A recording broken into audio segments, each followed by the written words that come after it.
Capítulo 2. Luego, 14 años más tarde, regresé a Jerusalén, esta vez con Bernabé, y Tito también vino. Fui a Jerusalén porque Dios me reveló que debía hacerlo. Durante mi tiempo allí, me reuní en privado con los que eran reconocidos como los dirigentes de la iglesia, y les presenté el mensaje que predico a los gentiles. Quería asegurarme de que estábamos de acuerdo, porque temía que todos mis esfuerzos hubieran sido inútiles y que estaba corriendo la carrera en vano. Sin embargo, ellos me respaldaron, y ni siquiera exigieron que mi compañero Tito se circuncidara, a pesar de que era griego. Incluso esa cuestión surgió solo a causa de unos supuestos creyentes, en realidad falsos, que se habían infiltrado entre nosotros. Se metieron en secreto para espiarnos y privarnos de la libertad que tenemos en Cristo Jesús, pues querían esclavizarnos y obligarnos a seguir los reglamentos judíos. Pero no nos doblegamos ante ellos, ni por un solo instante. Queríamos preservar la verdad del mensaje del Evangelio para ustedes. Los líderes de la iglesia no tenían nada que agregar a lo que yo predicaba. Dicho sea de paso, su fama de grandes líderes a mí no me afectó para nada, porque Dios no tiene favoritos. Al contrario, ellos comprendieron que Dios me había dado la responsabilidad de predicar el Evangelio a los gentiles, tal como le había dado a Pedro la responsabilidad de predicar a los judíos. Pues el mismo Dios que actuaba por medio de Pedro, apóstol a los judíos, también actuaba por medio de mí, apóstol a los gentiles.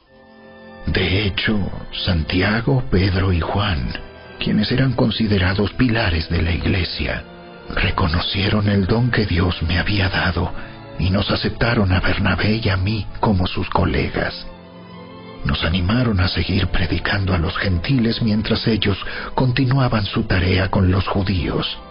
La única sugerencia que hicieron fue que siguiéramos ayudando a los pobres, algo que yo siempre tengo deseos de hacer. Pero cuando Pedro llegó a Antioquía, tuve que enfrentarlo cara a cara, porque él estaba muy equivocado en lo que hacía. Cuando llegó por primera vez, Pedro comía con los creyentes gentiles, quienes no estaban circuncidados. Pero después, cuando llegaron algunos amigos de Santiago, Pedro no quiso comer más con esos gentiles. Tenía miedo a la crítica de los que insistían en la necesidad de la circuncisión. Como resultado, otros creyentes judíos imitaron la hipocresía de Pedro. E incluso Bernabé se dejó llevar por esa hipocresía. Cuando vi que ellos no seguían la verdad del mensaje del Evangelio, le dije a Pedro delante de todos los demás: si tú, que eres judío de nacimiento, dejaste a un lado las leyes judías y vives como un gentil, ¿por qué ahora tratas de obligar a estos gentiles a seguir las tradiciones judías? Tú y yo somos judíos de nacimiento. No somos pecadores, como los gentiles. Sin embargo, sabemos que una persona es declarada justa ante Dios por la fe en Jesucristo y no por la obediencia a la ley. Y nosotros hemos creído en Cristo Jesús para poder ser declarados justos ante Dios por causa de nuestra fe en Cristo, y no porque hayamos obedecido la ley. Pues nadie jamás será declarado justo ante Dios mediante la obediencia a la ley. Pero supongamos que intentamos ser declarados justos ante Dios por medio de la fe en Cristo, y luego se nos declara culpables por haber abandonado la ley. ¿Acaso esto quiere decir que Cristo nos ha llevado al pecado? Por supuesto que no. Más bien, soy un pecador si vuelvo a construir el viejo sistema de la ley que ya eché abajo. Pues cuando intenté obedecer la ley misma me condenó. Así que morí a la ley.